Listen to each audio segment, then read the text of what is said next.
Next question की तरफ चलते हैं। नेक्स्ट क्वेश्चन कहता है identify the acid and the base from which sodium chloride is obtained, which type of salt is it, when it is called rock salt and how is rock salt formed. ठीक है, कुछ अलग अलग तरह की चीजें हैं। ठीक है, एसिड, बेस और सॉल्ट के बारे में एक मिक्सचरन वाला क्वेश्चन है ना। एसिड भी बताओ, बेस भी बताओ, सॉल्ट भी बताओ। ठीक है, तो सिंपल सा है, आपको पहले नेचर पता होना चाहिए। किसी भी सॉल्ट के बारे में हम बात करें तो उसका नेचर पता होना चाहिए। तो उसके लिए मैं आपको बेसिक कॉन्सेप्ट बता देता हूँ, उससे आपको आइडेंटिफाई करने में इजी हो जाता है कि कोई भी सॉल्ट जो है वो किस नेचर का होता है। तो अगर हम कॉन्सेप्ट के ऊपर जाएं बेटा, तो खाली कॉन्सेप्ट की बात करें तो सॉल्ट जो होता है जिससे बना है उस तरीके का होता है। ठीक है, तो अगर मैं सॉल्ट की बात करता हूँ तो सर सॉल्ट जो है दो तरीके के हो सकते हैं या मोस्ट प्रोबेबली तीन तरीके के हो सकते हैं। अभी हम तीसरा तरीका भी देख रहे हैं यहीं पर। सॉल्ट आपको या तो एसिडिक मिलेगा या तो आपको न्यूट्रल मिलेगा या तो आपको बेसिक मिलेगा।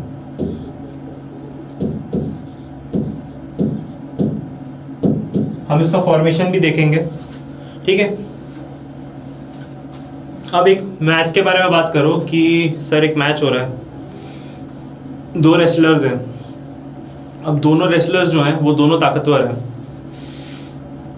बट एक रेसलर का वेट जो है दूसरे रेसलर से कम है।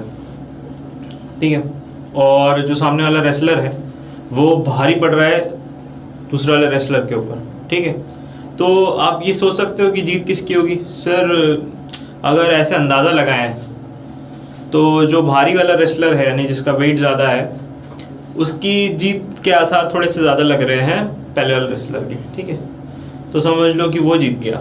ठीक है, सेकेंड टाइम ऐसा होता है कि फिर से दो रेसलर, इस बार जो है वो पहले वाला ज़्यादा भारी है दूसरे वाले से। ठीक है, तो जो इस बार ज़्यादा भारी है वो जीत गया। अब तीसरा ऐसा है कि दोनों बराबर के हैं, यानी कि वेट भी बराबर है, स्किल भी बराबर है, दोनों ने सेम साल में प्रैक्टिस करे हैं और लगभग एक जैसे ही मैच खेल लें तो आप एकदम बराबरी गए। अब ये दोनों मजबूत हैं, ये दोनों लड़ाई करेंगे तो फिर कैसा बनेगा। बेसिकली आपका जो रिजल्ट क्या है सर, टाई हो सकता है ना। सिंपल दिमाग तो ये कहता है सर दोनों बराबर है, हो सकता है टाई हो जाए, है ना। कुछ किसी भी तरफ पकड़ा भारी हो सकता है। ठीक है, दोनों वीक हो तो क्या हो गया सर, दोनों वीक होंगे तो भी पकड़ा भारी है, दोनों में फिर टाई हो सकता है। ठीक है, तो ये चार कंडीशन अपने दिमाग में रखो। अब यही चार कंडीशन अगर मैं आपको बताऊं कि सॉल्ट को समझने के लिए काम में आएगा तो फिर समझने में इजी हो जाएगा ना। आप समझते हैं किस तरीके से होता है। अगर स्ट्रॉन्ग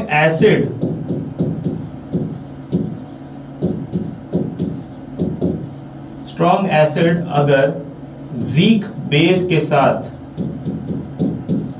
रिएक्ट करके सॉल्ट बनाता है तो ये जो सॉल्ट होता है वो एसिडिक सॉल्ट होता है। समझने में डिफिकल्टी तो नहीं है? नहीं सर सही है। मतलब अगर स्ट्रॉन्ग एसिड है, वीक बेस है, तो जब ये मिलकर के सॉल्ट बनाएंगे तो एसिड का पार्ट ज़्यादा क्या बोल सकते हैं भारी पड़ रहा है, तो जो सॉल्ट है वो एसिडिक हो गया। सही है। मुझे बेसिक का बताओगे? सर अगर वीक एसिड होगा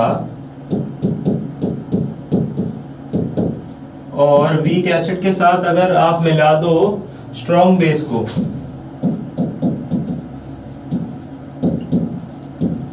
वीक एसिड और स्ट्रॉन्ग बेस मिला दो तो क्या बनेगा सर? इस बार बेसिक सॉल्ट बनेगा। बेसिक सॉल्ट बनेगा। बेसिक सॉल्ट बनेगा क्यों? क्योंकि सर इस बार बेस ज़्यादा स्ट्रॉन्ग निकल गया हमारा। अब जब बेस ज़्यादा स्ट्रॉन्ग निकल गया तो क्या हो गया सर? जो सॉल्ट बना वो बेसिक बन गया। ठीक है, सिंपल सा एक वो है, क्या बोल सकते हैं, एक कॉन्सेप्ट है। सर न्यूट्रल में क्या होगा? न्यूट्रल में क्या होगा? अब मैच को याद रखना कि आपने क्या किया था, मैच में दो कमजोर पहलवान को लड़ाया था और दो स्ट्रॉन्ग पहलवान को लड़ाया था। दोनों ही केस में आप बोल रहे थे कि सर क्या हो सकता है, ड्रॉ हो सकता है। तो जो है केमिस्ट्री की लैंग्वेज में ड्रॉ को हम न्यूट्रल कहेंगे। इसमें क्या है, अगर मैं आपको स्ट्रॉन्ग एसिड स्ट्रॉन्ग बेस के साथ रिएक्ट करा के सॉल्ट बनाता है तो इस सॉल्ट को हम बोलेंगे कि ये न्यूट्रल नेचर का है। किस नेचर का है? न्यूट्रल नेचर का है। वैसे ही अगर वीक एसिड वीक बेस के साथ सॉल्ट बनाता है तो इसको हम क्या बोलेंगे? सर ये भी क्या है? न्यूट्रल नेचर का है। ठीक है, तो ये होते हैं क्राइटेरिया आपके सॉल्ट के। 3 तरह के सॉल्ट होते हैं, acidic, basic, neutral.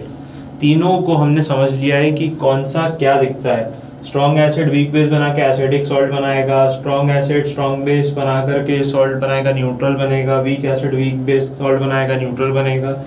Weak acid strong base भी बेसिक सॉल्ट बनाता है, वीक एसिड और स्ट्रॉन्ग बेस भी क्या बनाता है?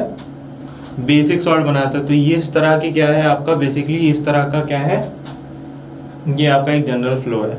ठीक है सर, समझ में आ गया हमको। अब वो बोल रहा है सर सोडियम क्लोराइड के बारे में बताओ कुछ, सोडियम क्लोराइड के बारे में जानना है हमको। सोडियम क्लोराइड क्या है? अब सोडियम क्लोराइड क्या है बेटा? सोडियम क्लोराइड जो है वो होता है NaCl। ठीक है, NaCl, और अगर हम इसको तोड़ें तो ये इस तरीके से कुछ टूटता है, Na+ और Cl- में। ठीक है सर, अभी भी कुछ बात जमी नहीं। NaCl आपने बोल दिया, Na+ और Cl में तोड़ दिया, बट ये तो बताओ कि एसिडिक पार्ट कौन सा है, बेसिक पार्ट कौन सा है? ध्यान से देखना, आपको समझ में आएगा। इसके साथ में मैं बेसिकली रख रहा हूँ आपका एसिडिक पार्ट। NaCl जो होता है वो NaOH से निकलता है, और Cl- जो होता है वो HCl से निकलता है। ठीक है, अच्छा सर, अब यहां पर देखो सर, ये जो NaOH है ये तो एक स्ट्रॉन्ग बेस दिखता है हमको। ठीक है, और सर ये जो HCl है ये तो स्ट्रॉन्ग एसिड दिख रहा है।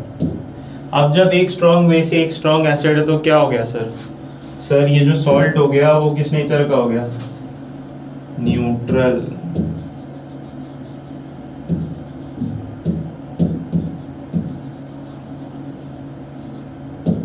किस नेचर का हो गया सर? न्यूट्रल नेचर का हो गया। तो सॉल्ट न्यूट्रल नेचर का है। ठीक है, ओके, आया समझ में किस तरीके से तोड़ा हमने, किस तरीके से आयनाइज किया। आयनाइज करके हमने देखा कि किस किस सॉल्ट से आ रहा है। एक स्ट्रॉन्ग एसिड और एक स्ट्रॉन्ग बेस मिलकर के एक न्यूट्रल सॉल्ट बनाते हैं, यानी कि वो ना एसिडिक है ना बेसिक है। पीएच इसका किसके आसपास होगा सर? न्यूट्रल पीएच होगा, यानी कि क्या बोल सकते हैं सर? सर ये सॉल्ट है जो हम खा पाते हैं, तो अगर इसका पीएच ज़्यादा एसिडिक वगैरह हुआ तो हमारी बॉडी में जाके और क्या करेगा? प्रॉब्लम ही बढ़ाएगा, एसिडिटी बढ़ाएगा हमको।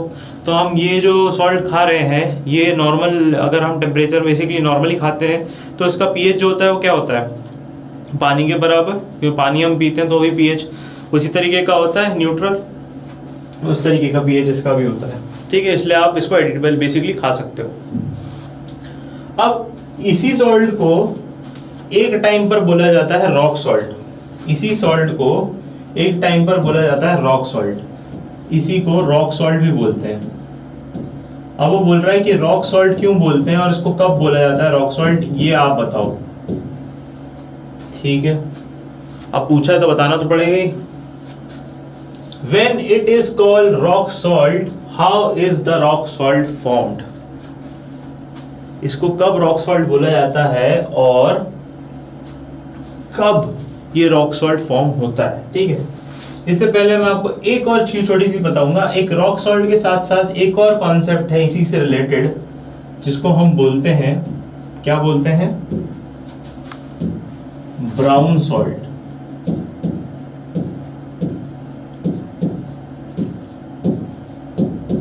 थोड़ा सा अलग जा रहा है कॉन्सेप्ट, थोड़ा सा हल्का सा अलग जा रहा है कॉन्सेप्ट ये ब्राउन सॉल्ट का। ठीक है, ये रॉक सॉल्ट अलग है सर, ब्राउन सॉल्ट अलग है सर, ऐसा क्या? तो ये जो बेटा ब्राउन सॉल्ट होता है ये होता है आपका सॉल्ट जो हमको सी से मिलता है। कहाँ से एक्सट्रैक्ट करते हैं हम इसको? सी से, यानी कि समुद्र से एक्सट्रैक्ट करते हैं। और इसमें क्या होता है बेटा? इसमें सॉल्ट के साथ साथ इम्प्योरिटीज होती हैं, और ये जो इम्प्योरिटीज होती हैं यही इसको किस कलर का दिखाती है सर? इसको वो दिखाती हैं ब्राउन कलर का। यही इम्प्योरिटीज उसको ब्राउन कलर का भी दिखाती हैं। ठीक है सर, समझ में आ गया। रॉक सॉल्ट जो होता है वो क्या होता है कि जब माउंटेन्स है ना, जो माउंटेन्स फॉर्म होते हैं उनसे पहले वहां पे सी था। ठीक है, इसको हम बोलते हैं सी, जो बहुत पहले वहाँ पर रहा होगा किसी टाइम पर। तो वो जो सी है, सी जो है वो जो पानी है उसका वो क्या हो गया, एवेपोरेट हो गया। एवेपोरेट होने के बाद फिर क्या हुआ कि सर वो जो वहाँ पे क्या बच गया, सर वहाँ पे क्या बच गया, सर वहाँ पे नमक बच गया। तो हम बोलते हैं माउंटेन। बेसिकली जो माउंटेन से हमको जो सॉल्ट मिलता है बेसिकली, ठीक है ना, तो वो जो बेसिकली सीज जो है वो क्या हो गए, सर सीज जो हो गए वो बहुत टाइम तक एवेपोरेट होते रहे, सारा पानी निकल गया। अब जब पानी उड़ जाता है तो फिर वहाँ क्या बचता है सर, वहाँ पे हमको सॉल्ट मिल जाएगा अगर सॉल्टी वाटर हुआ तो, ठीक है। तो ये हमको मिलता है। अब ये जो ब्राउन सॉल्ट है, ठीक है, कि वो पानी जो था सर वो बहुत पहले का जो पानी कभी कभी बहा होगा उस जगह से जहाँ अभी नया पानी बह रहा है, उस जगह से जब पहले कभी पानी बहा होगा तो जो पहले का पानी बहा होगा वो ड्राई अप हुआ और उसमें से क्या है, सॉल्ट बचा। और वो सॉल्ट कहाँ चला गया सर, वो नीचे धंसता गया, है ना। जो बेसिकली सी का जो एकदम बेस होता है ना, ठीक है, एकदम बेस, तो समझो कि सी के बेस में क्या पड़ा हुआ है सर, पूरा सॉल्ट पड़ा हुआ है, ठीक है। अब इस सॉल्ट को जो है उसमें क्या रहेगा, उसमें सर सॉल्ट भी रहेगा और उसके साथ साथ में इम्प्योरिटीज भी रहेंगी, ठीक है। तो जो सी सॉल्ट है उसमें सॉल्ट भी है और इम्प्योरिटीज भी है। अब ये जो सॉल्ट है, इम्प्योरिटीज हैं, इसकी वजह से जो है ये ब्राउन कलर का होता है। और इस ब्राउन कलर के होने की वजह से, और इसी को हम क्या बोल देते हैं, रॉक सॉल्ट, ठीक है। इसी को हम क्या बोल देते हैं, रॉक सॉल्ट, ठीक है। क्योंकि समुद्र का सॉल्ट है ना, समुद्र में मिलता है। समुद्र में कैसे मिला कि पहले कभी उसमें वहाँ से पानी क्या बोलते हैं बहा होगा, और वो पानी जब ड्राई अप हुआ तो फिर उसके बेसिक बेस यानी कि जो बेडरॉक है उसका, सी का जो बेडरॉक है, वहाँ पर क्या हो गया, ये सेडिमेंट होता गया। और ये जब सॉल्ट सेडिमेंट होता गया उसमें क्या क्या है सर, सॉल्ट भी है, इम्प्योरिटीज भी है। तो सॉल्ट और इम्प्योरिटीज मिलकर के ब्राउन कलर के दिखने लगे, ब्राउन कलर को हम क्या बोल देते हैं, रॉक सॉल्ट, ठीक है। तो याद रखना, ठीक है। तो हमने आपको NaCl का पहले बताया कि रॉक सॉल्ट क्या होता है, तो उसके लिए समझने के लिए ज़रूरत था कि आप ब्राउन सॉल्ट समझो, और ब्राउन सॉल्ट समझने के लिए हमको ज़रूरत था कि हम बताएं कि सी कैसे ड्राई अप होता है, और सी में इम्प्योरिटीज मिलती हैं, उससे वो ब्राउन कलर का दिखता है, और इसी ब्राउन कलर के सॉल्ट को हम क्या बोल देते हैं, रॉक सॉल्ट, ठीक है। समझ में आया। तो ये आपका पूरा क्वेश्चन है, 2019 में आया हुआ क्वेश्चन है, बहुत ही अच्छा क्वेश्चन है, बहुत ही इंपॉर्टेंट क्वेश्चन है। मैं आपको एक जनरल ट्रेंड बता दिया, इसके ऊपर हम आगे भी आएंगे, रिएक्शंस पे देखेंगे, अलग अलग रिएक्शंस हैं इन सबकी, सारे एग्जांपल्स की आपको एक एक रिएक्शन में आपको दिखाऊंगा आगे क्वेश्चंस में, ठीक है। चलो नेक्स्ट क्वेश्चन की तरफ चलते हैं, हाँ। Okay sir, write the chemical formula of washing soda, how it can be obtained from baking soda, list two industries in which washing soda is used for other purposes than washing clothes, ठीक है।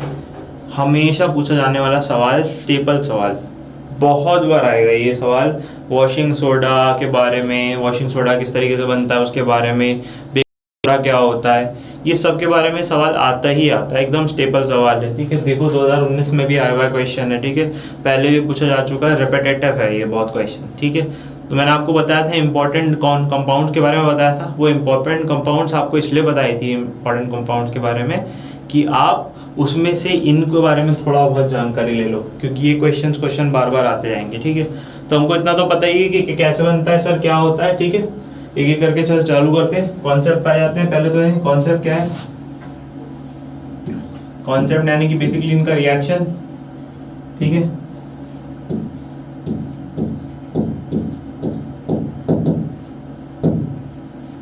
नाम याद होना चाहिए, NaHCO3, ठीक है।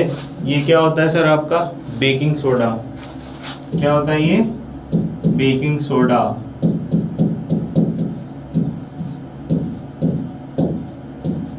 और baking soda से ही बनता है आपका क्या, वॉशिंग सोडा। पहला स्टेप जो है वो बेकिंग सोडा वाला ही है, ठीक है।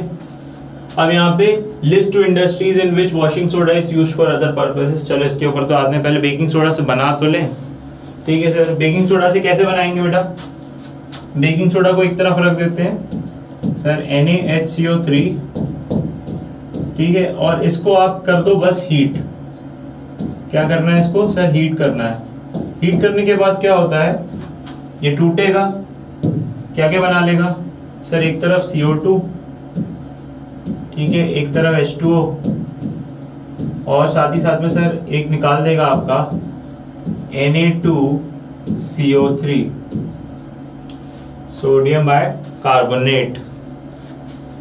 आया समझ में? ठीक है, ओके सर, ये समझ में आ गया। ठीक है, अब ये देखो आपको मालूम है ये सर यहाँ पर मिल गया, बस इसमें वाटर ऑफ क्रिस्टलाइजेशन अगर हम जोड़ देते हैं तो फिर वो बात बन जाएगी। अब इसको लिखो पहले तो। सर अगर हम Na2CO3 को लें और पानी से मिला लें, बेसिकली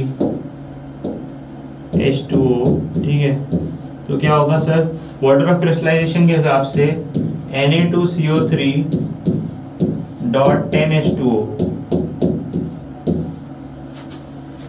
ठीक है, .10H2O क्या बना लिया ये, वॉशिंग सोडा।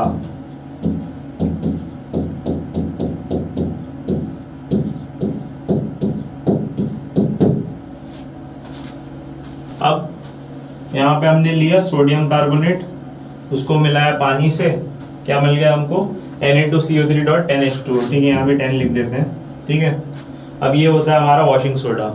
अब ये जो वॉशिंग सोडा है, ये वॉशिंग सोडा हमको कहाँ कहाँ काम में आता है ये भी पता होना चाहिए। ठीक है, तो इसको जो बेसिकली इसके यूजेस हैं, यानी कि ये जो कहाँ कहाँ पे काम में आता है, ये आपको ऑलरेडी पता है, मैं यहाँ पे फिर से लिख देता हूँ। It is basically used in glass and soap industries, बहुत यूज में आता है ग्लास एंड सोप इंडस्ट्रीज में।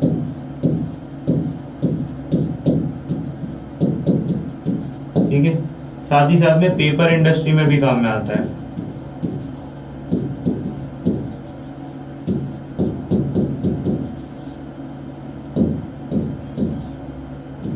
तो ये दो आप लिख सकते हो। क्लोथिंग के अलावा, यानी कि वॉशिंग क्लोथ्स के अलावा किस काम में आते हैं सर, ग्लास और सोप इंडस्ट्रीज में काम में आता है, पेपर इंडस्ट्री में काम में आता है। प्रोसेस हमको पता है, NaHCO3 है हमारा, ये क्या है सर, ये हमारा बेकिंग सोडा है। इस बेकिंग सोडा को अगर आप हीट करते हो तो CO2 निकलता है, H2O निकलता है और Na2CO3 निकलता है। हमको CO2 से कोई काम नहीं है, हमको H2O से भी काम नहीं है, Na2CO3 है, हम उसको 10H2O से मिलाएंगे। यानी कि हमारा क्या होगा सर, ये